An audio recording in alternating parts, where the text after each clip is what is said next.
Hello, and welcome to Slate Money, your guide to the business and finance news of the week. I'm Felix Salmon of Axios with Emily Peck of Axios. Hello, hello. Emily is a great headline writer. We will talk about her great headline later on in the show. I'm here with Elizabeth Spiers of the New York Times. Hello. We are going to talk about the whole tariff craziness, which happened and then unhappened this week. We are going to talk about eggs because we never get tired of talking about eggs. We are going to talk about the Texas lottery hack that the Maltese investor managed to get up to. We have a Slate Plus segment on the Trump slump in the stock market. It's all coming up on Slate Money.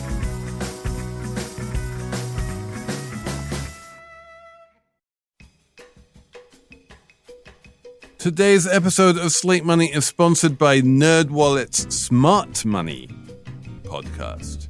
Life comes with big money questions like, are target date funds a smart or lazy way to invest? Yes, both. Should you pay off debt or invest extra cash? Can you deduct your dog as a home security system on your taxes?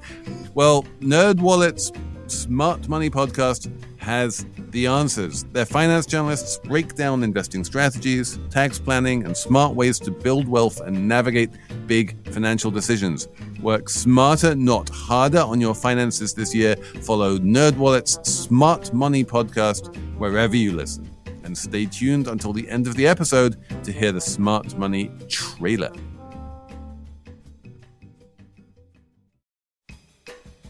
This message is brought to you by Apple Card. Apply in the Wallet app today and see a credit limit offer in minutes, subject to credit approval. Apple Card by Goldman Sachs Bank USA, Salt Lake City branch. Member FDIC. Terms and more at applecard.com. Okay, so for those of you following along at home, Trump announced that he was going to put massive 25% tariffs on everything coming into the country from Mexico and Canada. He did this in January, saying that the tariffs would be effective at the beginning of February. Then at the beginning of February, it turned out that he punted them down the road for a month and said they'd be effective at the beginning of March. So then he did them in the beginning of March. And then one day later, he said, oh, actually, never mind. Not really. So we are back to kind of where we started without really any tariffs on Canada and Mexico, but like kind of quietly while making all of this flip-floppy noise about North America, he really has been ratcheting up the tariffs on China.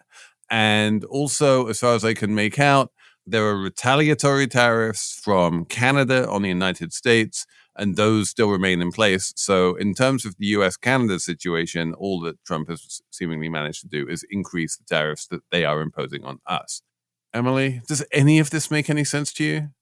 Well, no. I mean, it depends what you mean by make sense, right? I mean, what the president has done isn't rational, and it's causing a lot of economic uncertainty. It's fraying our ties with our closest allies, and the logic of the tariffs themselves, as he explains it, doesn't really make sense. He sometimes says it's to stop the flow of fentanyl into the country, but if you look at flows of fentanyl from Canada, the numbers are the tiny. Fentanyl thing is clearly a legal fiction. Like, in order to be able to impose tariffs immediately without going through an incredibly long and convoluted process, you need to declare some kind of a state of emergency.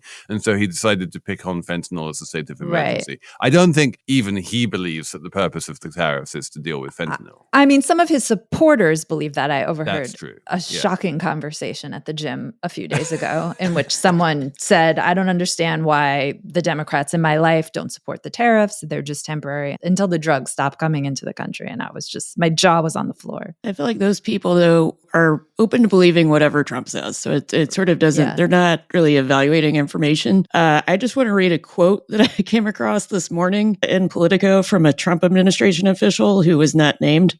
It says, "It's the greatest show on earth. We'll put tariffs on tonight, but tomorrow we'll tell you we may negotiate and take them off. But stay tuned because you never know what tomorrow is going to bring." And that's such a Trump sentiment. I wrote a piece for Axios, which a little bit of insight into how the journalistic sausage is made. The headline, Trump's rug pulled presidency, and the headline was entirely the work of Emily Peck.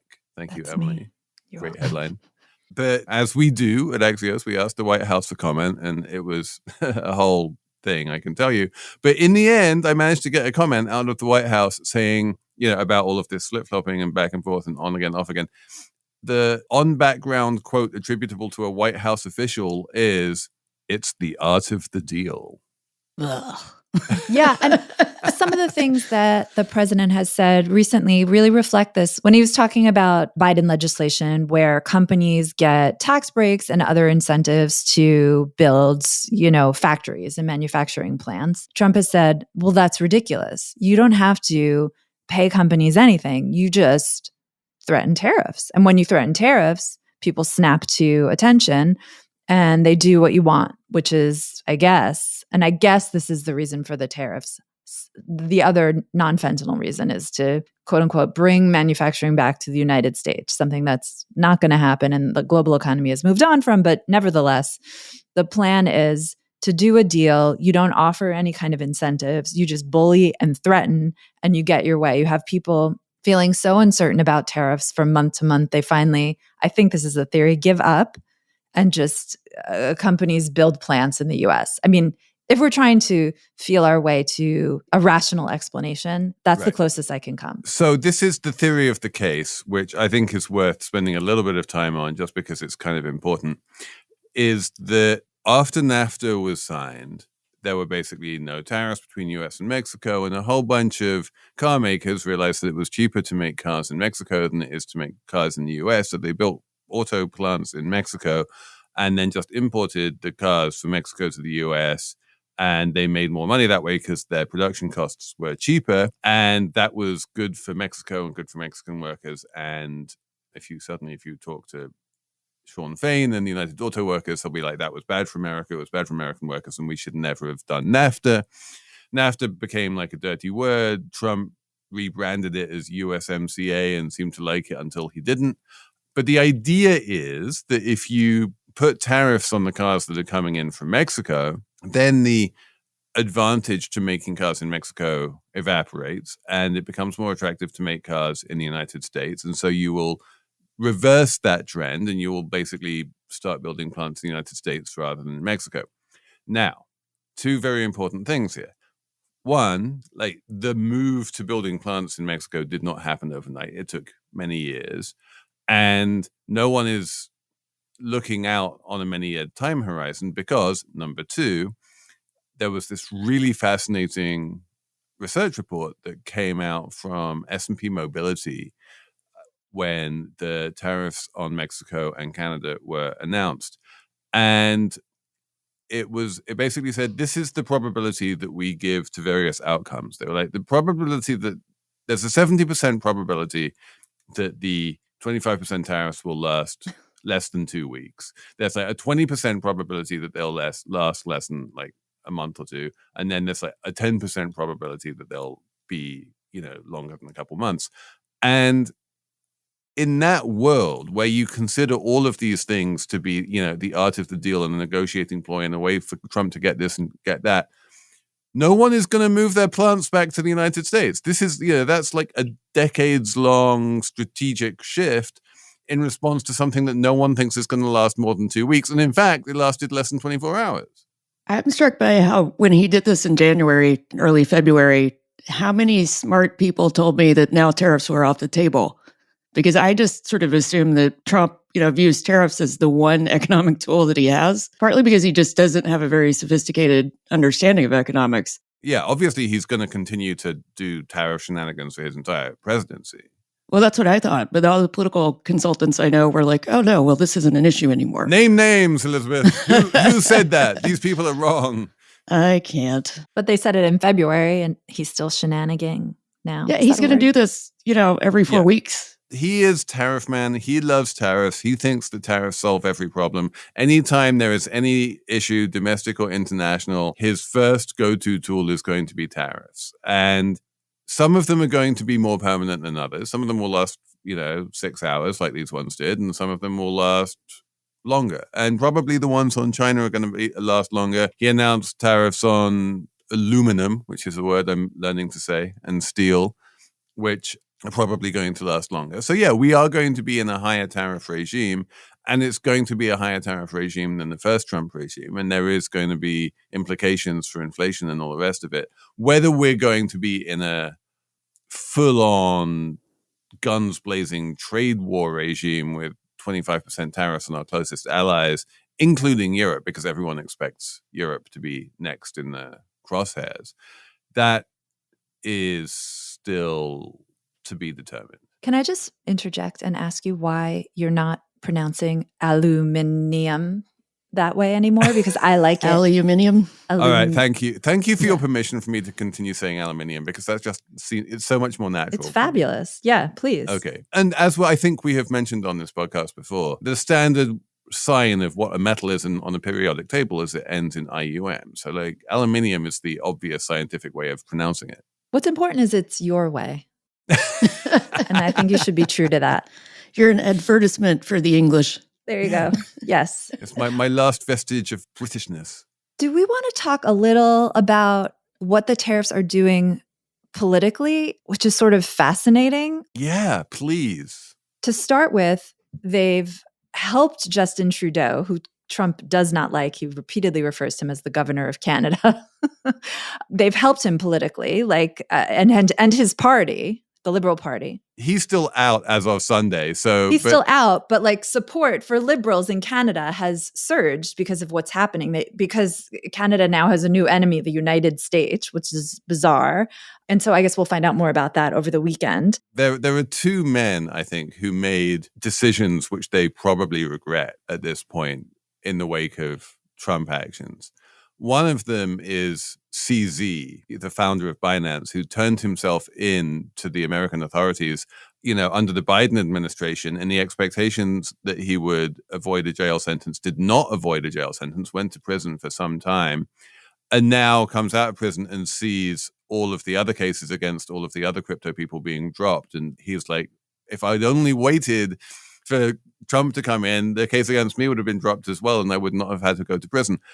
I feel like Trudeau is kind of in that situation too. Like he steps down because it's clearly impossible for him to win re-election, and the Liberal Party is doing terribly in the polls, and he just, his political life is over. And if only he'd held on for a few more weeks, Trump would have come in and given him this massive boost. And now he's like, oh, now Mark Carney is going to win the election and get all the credit. I could have done that. Yeah, totally. Well, he's also making Doug Ford look good, which is astonishing. You mean Trump is? Trudeau isn't, but yeah. Widely loathed Ontario premier, and Ford just canceled a $100 million Starlink contract in response to all the shenanigans. And they're pulling all of the American alcohol from red states off the state liquor stores. Just red states? Just red states, yeah. Wow, incredible. No bourbon for Canadians. But then on the flip side, down south, Claudia Sheinbaum, the leader of Mexico, is somehow deftly setting the politics of Trudeau's political win aside. He and Trump are not vibing, and that probably is damaging for Canada in some way. On the south side, Claudia is doing amazing. And I think it's the first time, or maybe one of the only times, I've heard Donald Trump speak positively about a woman leader in public. On Thursday, he came out and said something nice about her. They had a very respectful conversation. He first dropped the tariffs on Mexico before Canada, and it just seemed like very chill vibes between the two of them. That was the case in February as well when he dropped the tariffs. Yeah. He dropped them on Mexico first, and then he's like, oh, well, if I'm doing it for Mexico, I might as well do it for Canada. Yeah. And that's why he did it all on this fentanyl stuff, on border stuff. He's like, Canada, can you invent some border crisis that you can solve so that I can drop the tariffs on you as well? And Sheinbaum did. Apparently, when they talked this week, she was like, fentanyl seizures are down, Mr. President. We're taking care of it. We're on top of this situation. Oh, yeah, she brought out that chart with a line going down and to the right, and he was super impressed. He was like, great, I'm doing it. It's working. My theory is that as a woman, she has more experience dealing with children. One of my business partners has a degree in clinical psychology. And he always says this works with adults, is that you offer them a substitute if you know you're going to tell them something they don't want to hear. And in this case, it's her saying, here's a narrative that you can take back home, and it doesn't really matter if it's true.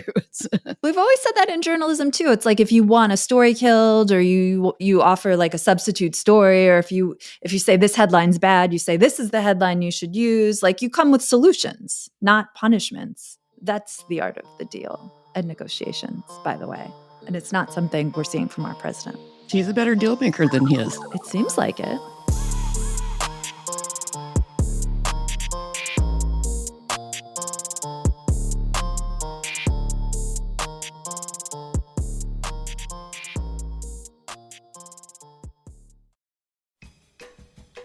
This podcast is brought to you by Progressive Insurance. You chose to hit play on this podcast today. Smart choice. Make another smart choice with AutoQuote Explorer to compare rates from multiple car insurance companies all at once. Try it at Progressive.com. Progressive Casualty Insurance Company and Affiliates. Not available in all states or situations. Prices vary based on how you buy. This message is brought to you by Apple Card.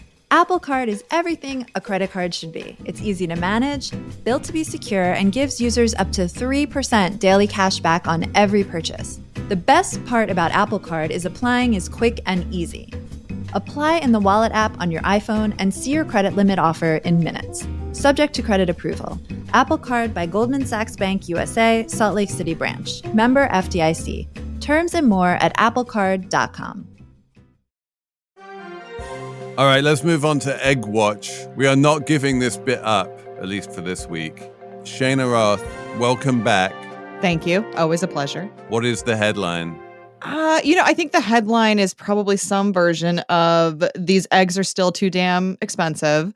And people are starting to question why we expect eggs to be so cheap. And sort of like, I think we're all kind of starting to get a little existential about the place of eggs in our lives on some level. I know I have been thinking a lot about this, and I'm now starting to see more headlines. There was a great piece in The Atlantic being like, eggs probably never should have been this cheap in the first place. They're so fragile and weird. That being said, they're not that fragile. They're really like, you cannot crack an egg with your armpit. I had like a bet going, and I was convinced that I could do it. This is Sorry, we've gone way past a headline here, but my husband was like, he was keeping an egg under his armpit because it needed to get to room temperature when he was baking something. And I'm like, you're going to break it. He's like, you can't, the way the eggs are situated and the way your armpit works. He's like, no, it's the perfect way to carry it. And I'm like, no, of course you can crack an egg. If you try to crush an egg in your hand, it's hard if you hold it horizontally. If you hold it longitudinally, it's impossible. You literally cannot. No one has the grip strength to be able to do that. Right. And if you've got soft pitties like I do, and you just tuck it under there, you cannot crack that egg. I tried it and I lost the bet. But they are these amazing feats of engineering because that they're very strong in certain ways, but very delicate in other ways. But also, like, why do we expect them to be like 20 cents a pop? Is 50 cents an egg really that expensive? I agree that 50 cents does not feel expensive to me for an egg, but who am I? I live on planet Manhattan. But Felix, I think you're not alone. You're going to explain some economics to me about price elasticity and the willingness of the people to pay a lot of money for eggs. Well, yes? Exactly. So the price elasticity of eggs is astonishingly low. Like normally when the price of something goes up, the demand for it goes down. You're like, oh, it's got more expensive. I'll buy something else instead, or I'll buy less of it or whatever. And that's the reason why prices have been going up, right? Because the supply has been going down because of the bird flu. There's been fewer eggs. And so the price needs to rise in order to dissuade people who would have bought the previous quantity of eggs. You know, some percentage of them need to get sort of priced out of the market in order for the amount of people buying eggs and the amount of people selling eggs to match, in order for the markets to cross. But a surprisingly small reduction in the actual number of eggs on shelves, and I've seen numbers as small as 4% is the actual reduction in the number of eggs on shelves, can result in a very large increase in the price of eggs. Because when the price of eggs goes up, the first thing that people do is just pay the new price. It needs to go up a lot for people to, I mean, people will notice, They will complain about it. They will tweet about it. They will have entire podcast segments about it, but they won't stop buying just as many eggs as they were always buying, partly because in the grand scheme of things, they're still pretty cheap. And they're still this insanely efficient delivery mechanism for all of these amazing proteins and vitamins and all the rest of it. And they are part of our breakfast ritual. They are a basically irreplaceable binding ingredient when you're baking. There's almost no substitute for them. And as a result, the pricing power of Big Egg is quite astonishing. And I'm really getting the impression here, and I haven't done a huge amount of reporting on this, but it seems to me that the egg producers are not suffering from this bird flu situation because they are flat in one way and they are winning in another way, right? They are making many more dollars per egg or per carton than they used to because the prices are going up. So their revenues are up on that front. Now, it's true that they are also selling fewer eggs, that their flocks every so often get gassed or whatever they do to the chickens to kill them all because they have bird flu. But here's the thing. When you lose all of your chickens, when all of your chickens are killed to prevent the spread of bird flu, you know what happens? The government reimburses you for the chickens. So they don't even lose money on that. So do not shed any tears for the egg producers. They are doing just fine. Thank you very much. Yeah, arguably, a little bit of bird flu is good for them. It sort of optimizes egg pricing, right? Well, it maximizes egg pricing. Yeah. So are you saying, because some people are saying, egg producers are gouging right now. Are you saying that? Or are they just raising prices to keep, because supply has gone down, they're raising prices because they have fewer eggs to sell? Exactly. They have to raise the price just to bring the demand down enough to make the demand low enough to match the lower supply. The price dynamics can be fully explained by the fact that supply has gone down and there is very low price elasticity. Because there are pieces out there, and I think I've gotten some, emails from advocates and stuff who are like, there are only a few suppliers of eggs in the country. It's become very concentrated market, and they're taking advantage. They're taking price right now that they don't need to. That's also true. Like both things can be true. I guess all I would say is yes, it's a concentrated market. Yes, the major egg suppliers are making a lot of money. There's a kind of windfall profit situation going on here. So it looks like that kind of smells kind of evil. But in fact, if they had not raised their prices, then you would just have a situation where there would be no eggs on the shelves because it would be like toilet paper at the beginning of the pandemic. It would be first come, first served. And it would be hard to get eggs, and everyone would be complaining about the nationwide egg shortage. There's also some evidence that eggs were underpriced to begin with, because for every 1% drop in supply, people are willing to tolerate a 17% price increase. And that speaks to price inelasticity, but it also sort of tells you that maybe eggs were underpriced this whole time. So my question for all of you smart business people is, at what point does the elasticity break? At what point are people like, no, across the board, we will not pay, is it like $20 a dozen? There's a number, but it's like a percentage. It's 228% price increase to induce a 4% cutback in consumption. What does that mean for people who don't do maths? That's just what has happened. That the price of eggs has gone up by that. There's been a 4% decrease in consumption, and the price of eggs has gone up by 2%. That's just an empirical sort of observation. Statement of what has happened. We don't know going forwards how much more production is going to fall. We know it will continue to fall because the bird flu isn't going anywhere, and so they're going to have to continue to cull a bunch more flocks, and so the supply is going to continue to decrease. We don't know, if the supply decreases another 4%, does the price go up another 228%? No, that's it's an empirical question which we're going to have to find out. I think Cheyna's question is is there a sort of discontinuity in the elasticity, right? Is it like a straight line, or is there a point at which eggs reach a certain price and then everyone's like, fuck this, I'm not buying eggs anymore? And I think the answer is there probably isn't, partly because there's so much regional variation in egg prices. I mean, there probably is. There probably is.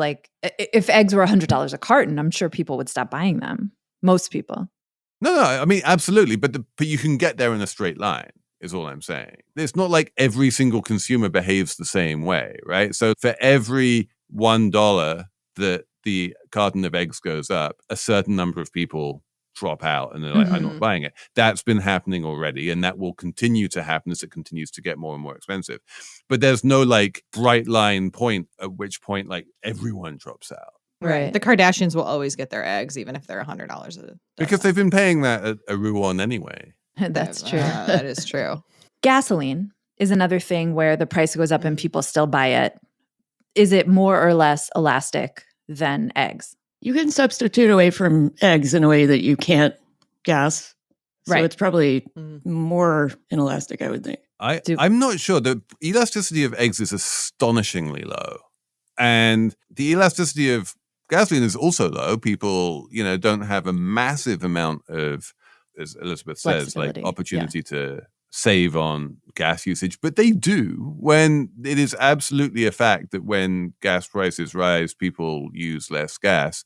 There are definitely, to take an obvious example, there are quite a few, in fact, a lot, millions of two-car households in America. Right. And people will use like the lower, the less gas-guzzling car rather than the more gas-guzzling car, or they'll use their EV rather than the ICE car. You won't do like road trips, or you maybe go less to the mall on the weekends. Like you'll still drive back and forth to work, but you maybe take fewer unnecessary trips, stuff like that.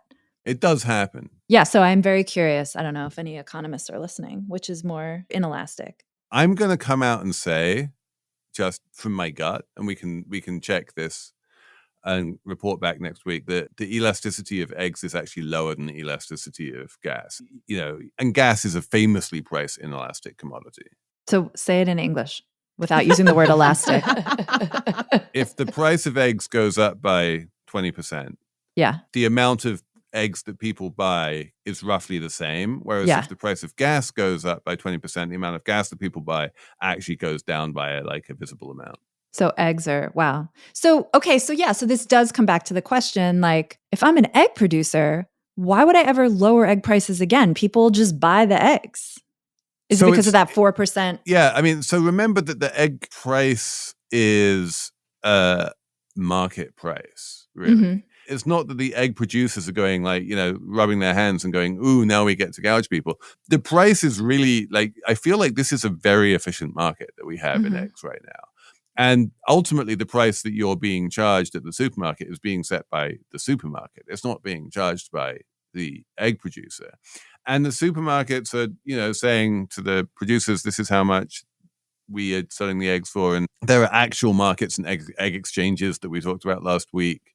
So I think that's the misconception when people are talking about the egg producers price gouging. It's not that it's up to them how much to charge, right? They are just receiving in the open market the market rate for eggs. And when the market rate for eggs goes up, they make more money. And when the market rate for eggs goes back down, as it will eventually, they make less money. So it does sound like the market is working in this case. That's my case. This is absolutely my case, is that the market is doing exactly what it is supposed to do. But I think Annie Lowry, she's the one who wrote the good piece on eggs should never have gotten this cheap in the first place in The Atlantic. She still has a good point, which is like, we industrialized egg production. It used to just be people bought eggs from their local farms, and then it was industrialized, and now eggs get shipped all over the country, and they're a lot cheaper, and they're not, I guess people have come around to them. But the poor chickens. Oh, 100. We're never going to be nice to the chickens. I've made this point on Egg Watch in the past. Like, this is absolutely true. That, the price of free-range and organic eggs has gone up much less than the price of, cheap eggs. And the reason is that those chickens are much better treated and much less likely to get the flu. And if you care about the welfare of chickens, you should never eat the cheap eggs at all, because those chickens are just held in atrocious conditions. And that's the reason why eggs are so cheap. Can I quote to you from Annie Lowry's friend of the pod? She was on, it was many years ago. But anyway, can I quote? Many birds on industrial farms show obvious signs of distress, injury, osteoporosis, liver disease, prolapse, I don't know what that is, as well as depression and, wait for it, social derangement. We are making the chickens deranged. They're deranged, not free range. They're not free range, they're deranged. Deranged chickens running. They're not running around. They're just stuck they're in the cooped up in these tiny little cages. They can't move around, spread their wings. It's really sad. And the male chicks, they have no role here. So Annie writes, they are gassed, threshed, or crushed after hatching. Like, how sad is that? I mean, it's just... Yeah, if you're a chicken sexer, your job is to just throw thousands of male chicks into like a thresher. Oh my God, that is so violent. Awful. It's really violent. All to get these cheap little eggs so people can have them for just eat oatmeal. Well, I think this is very much what happens when we are so far removed from how our food is made. We've become very desensitized, or at least put up blinders to like what goes into us getting the food from where it starts with the animal to our plates. And like, I'm not a vegan, but like hearing stuff like that makes me be like, maybe, or at the very least, like I should be a bit more conscious of what it means when I buy this specific food item and what it means and what that animal had to go through to get to my plate. Unfortunately, a lot of people, either because they, for various economic reasons, can't afford that luxury of, getting the non-deranged chicken eggs. It's really frustrating, but it is. I think there's a big, overall, our culture has become so removed from the food making process. I'm pretty sure Annie is a vegan, and so like this is not surprising coming from her. But I would agree, if you're someone who is remotely swayed by the sort of ethical arguments for vegetarianism or for veganism, then the first and easiest thing you can do to have the biggest sort of marginal effect, you don't need to give up eating all meat. The first and easiest thing you can do is just like stop buying the terrible eggs and start buying the free range eggs and the organic eggs. If everyone just did that, just changed the kind of eggs that they bought, that would have astonishingly positive implications for animal welfare in the country. Do you think then if there was a warning on eggs that said these eggs were laid by deranged chickens with osteoporosis, people would buy fewer eggs? Like a cigarette it should warning? Be like cigarettes, right? I think it would give some people pause, particularly if they can afford the, more expensive free range, non-deranged chicken eggs. As those of us who've had chickens know, like it is not cheap to keep chickens. It's true that you don't need to really feed them very much. They can just go out and forage whatever, unless everything's just covered in snow, in which case you do need to feed them. But you can just feed them kitchen scraps and that's fine. But just the cost of, building the chicken house and keeping them warm at night and making sure that the various predators don't get in and eat them all, that adds up. And it adds up to much more than the cost of buying $4 cartons of eggs at your local supermarket. Got to make choices sometimes. Although Brooke Rollins, who's the Secretary of Agriculture, she has suggested that one of the solutions for high egg prices right now is to have chickens. Yeah, own chickens, man. I think there's somebody in Brooklyn who has a chicken rental service where you can just rent a chicken. Yeah. That seems smart. Cheyna, are you going to rent a chicken? I'm not going to rent a chicken, but like I mentioned last time, I have a friend with chickens and her and I need to have a talk. Report back next week on Egg Watch, and thanks for coming on. Always a pleasure.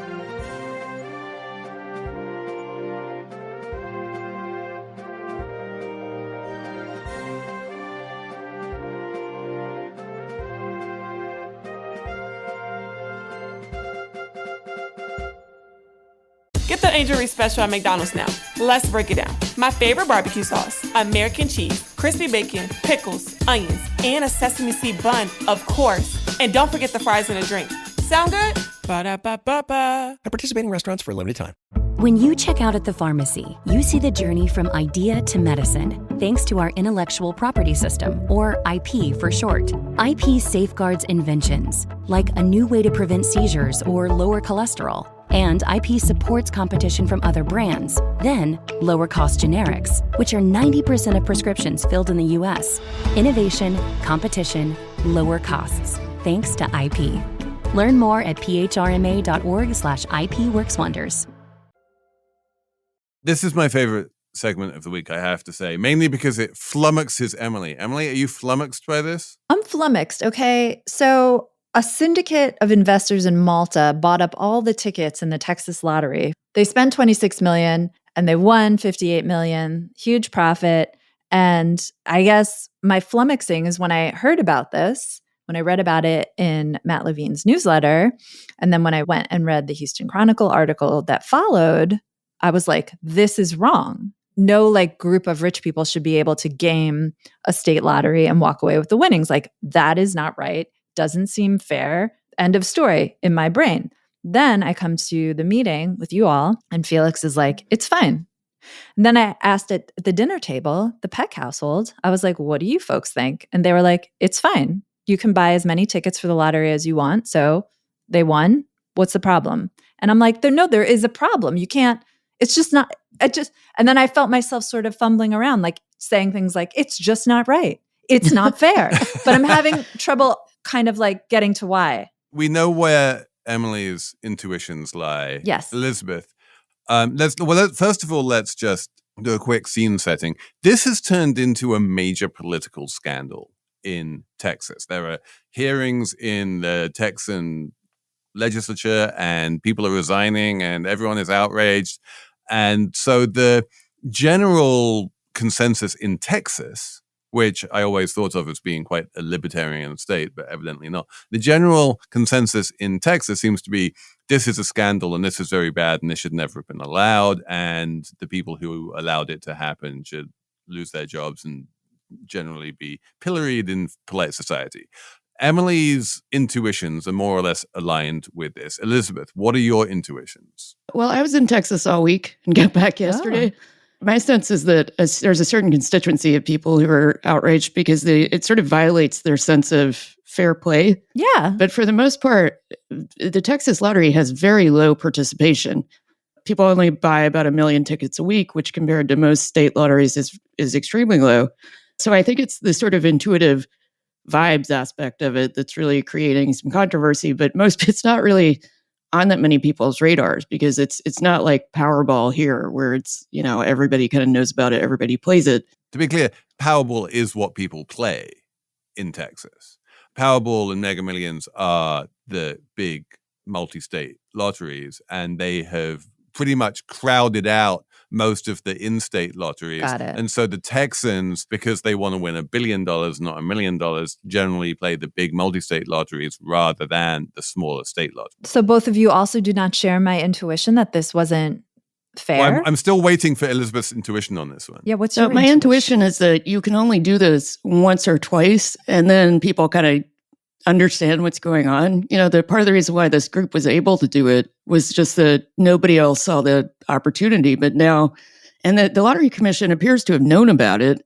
So if they don't ultimately decide that there was something wrong here, then any other investment group come in and do the same thing. And if anything, I'd hope that would encourage fewer poor people to play the lottery. So you still haven't answered the question. Was this fine or was this a bad, scandalous thing? I think it's a good thing, but partly because I have a sort of ideological opposition to lotteries. And I think if this is what kind of kills participation, then why not? But I think to your point, at the margin, the most it can do is kill participation in the Texas lottery, which already had very low participation, and just move more people over to Powerball and Mega Millions, which have even lower chances of winning. So, I doubt we'll see less lottery gambling as a result. We'll just see lottery gambling moving to a different lottery. I still say it's not fair. People did buy tickets for this lottery and, thinking I have a chance to win. And then some rich people swooped in and took away their chance to win. They didn't. Their chance to win, Emily, was exactly the same. I know. I knew you were going to say that. But in their heads, you know what I mean? It's just in their heads? Yeah, in their heads. So I'll tell. So this is if you need to articulate a loser. I do. Then there is the only way that you can articulate a loser is by saying that if one of the small number of Texans who actually play the lottery had managed to miraculously, by chance, pick the exact right numbers to win the jackpot, which happens very rarely in the Texas lottery, which is why it rolls over so much, that person would have wound up sharing the jackpot with a bunch of investors from Malta and would have wound up getting only half of a jackpot rather than a full jackpot. And so the loser here is the hypothetical winner who didn't actually play, and there was no actual winner and there was no one to share the jackpot. But if there had been, that hypothetical person would have had slightly fewer millions to enjoy because they would have had to share it with the Maltese. And that is the only loser that you can articulate here. No, I'm going to try one more. Okay. What about the Texas state lottery? A clear loser, because as you've both now said, you've both now said fewer people are now going to play the Texas lottery. I didn't say that. Elizabeth said it. kind of hypothesized. And I think, yes, the lottery is a loser here because it erodes any sort of confidence that people have that the whole thing isn't rigged, even though it's not technically rigged. So I am going to come out and say that, like, number one, it's not rigged. Number two, I agree, but it creates the appearance of unfairness. It seems like a rigging. Okay, but the lottery was the clear winner. Like, the purpose of a lottery, and you can complain that it's a tax on poverty, and that is entirely true, but the purpose of a lottery is to raise funds for, good causes within the state.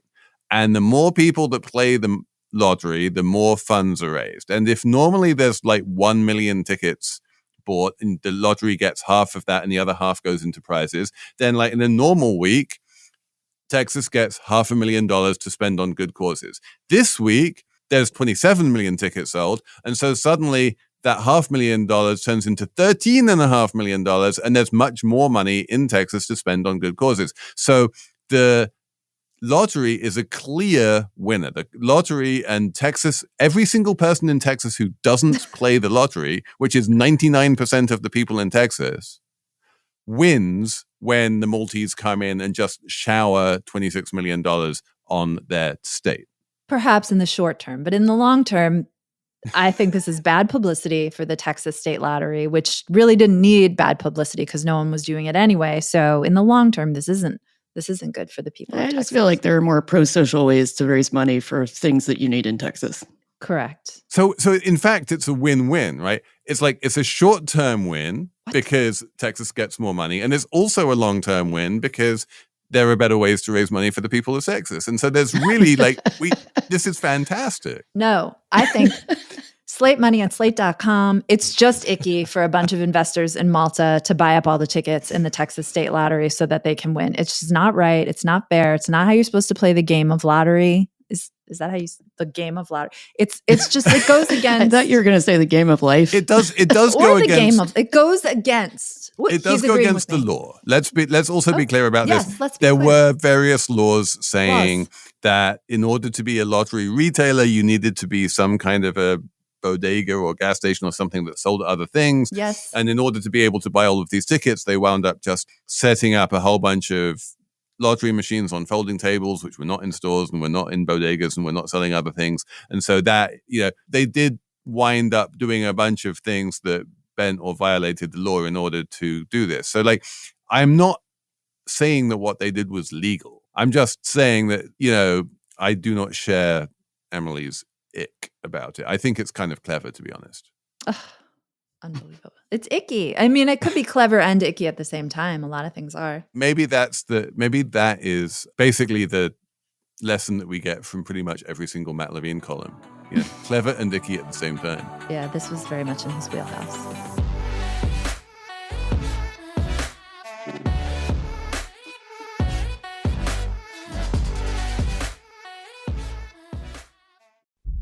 Ready for your next adventure? KLM Royal Dutch Airlines brings you Real Deal Days, your chance to uncover real adventures and create real memories. Taste the real Amsterdam, explore the real Barcelona, and discover the real Johannesburg, along with many more destinations around the world. Secure your real deal today and seize the moment with KLM Royal Dutch Airlines. Restrictions apply. See terms and conditions at klm.com. Okay, should we have a numbers round? I'll start off this week, why not, with 2,500, which is the amount that Benny's son was offered by a woman on Kenmare Street in Manhattan for his Paul McCartney ticket. Benny's son is a reporter for Hellgate, which is one of my favorite New York City publications. Go subscribe to it. And he told the story of how he managed to buy a Paul McCartney ticket for $50 at Bowery Ballroom because he played this series of gigs at Bowery Ballroom. And it was a first come, first served, one ticket per person. And whoever gets there first gets to hand over $50 and watch Paul McCartney perform in a very small and intimate venue, which I love. And he gets there, an event, and there's a big long saga. And anyway, he hands over his $50. He comes out, he has his ticket. And of course, immediately, this being Manhattan, someone walks up to him and offers him $2,500 for it. And by the way, he says no, and he winds up going to see the gig, even though he could really use $2,500 and he, that would like pay his rent. And I just love that story because it shows how weirdly, complex these decisions are in real life. We're not like simple economic animals. If we've been standing out in the cold for hours, on one level, if someone said, would you stand out in the cold for hours for $2,500? You'd be like, yeah, totally. I would totally do that.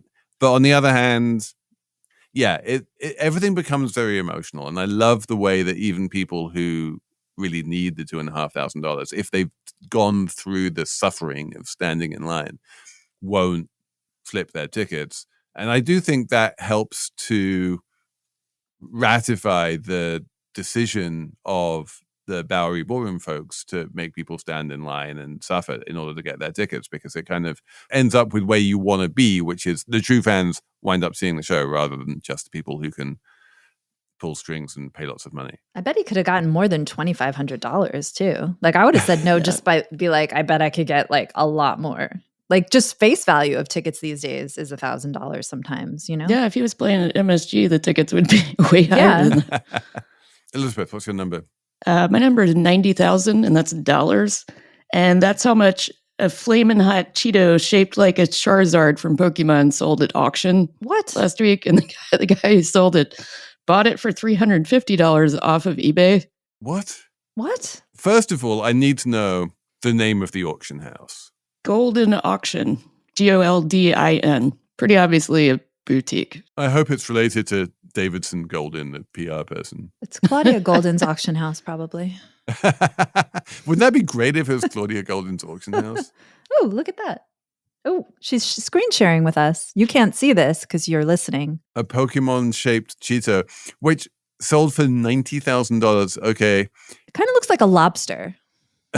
So I have a 9-year-old semi-pro Pokemon dealer in my house. And I'm currently taping in front of a 7-foot mural of Charizard. Who is Charizard? He's the dragon Pokemon character from Pokemon that's orange. Dragon. Okay, great. And he's the most popular character because that's what the highest selling cards usually are Charizards. Oh, wait. So like it's not Pikachu is not the most popular? Mm-mm. Nope. I learn a new thing every day. Emily, what's your number? Look, my number is 1. I like that number. It's a good one. We have to have a 1 every so often. It's classic. Occasionally a 0, but yeah. Yeah, it's classic. 1 is a good number. It's 1 for 1 hour. That is the amount of time we have to set the clock back tonight, Saturday night. It's daylight saving is here again. We're losing an hour's sleep. We're losing an hour's sleep. Thank you. I hate it. I don't like it. No one wants it. Well, I guess some people want it. Our president, Donald Trump, before taking office, said he and the Republicans were going to get rid of it. They were going to make that happen. This week, he backtracked. Guys, shockingly, he changed his mind. And he said, no, we're not getting rid of it because it's hard to get excited about it. It's a 50-50 issue, which means I guess some people want to keep it, some people don't want to keep it. So he's staying the hell away from it. And to sum up, we just get less sleep, and I don't like it. So I think there is a clear majority of Americans who don't want to flip-flop in a Trumpy way from time zone to time zone twice a year. No one wants that. But there is absolutely no agreement within that majority of whether we should be on the summertime all year or in the wintertime all year. And I think, Emily, you and I disagree on this one. Like, once we spring forward and we lose an hour, I just want to stay on that summertime all year round. I agree with that. Yeah. I actually don't care anymore. Just either way. I just don't want to change anymore. Maybe we should all just be pressuring our local Trumpist to say, you didn't do it in March, but just hold off in September and make sure that we'll just stick to where we are and never change it again. Yes. Let's do that. If anyone's here, make this the last time we ever need to change our clock. SlateMoney@slate.com. Tell us what you think about the time change. Yes. Send us all your thoughts. SlateMoney@slate.com. And other than that, thanks for listening. Thanks to Cheyna Roth, not only for producing, but also for watching Eggs. Thanks to Jessamine Molli for producing. Thanks to Merritt Jacob for doing amazing studio things in Brooklyn. And we will be back next week with more Slate Money.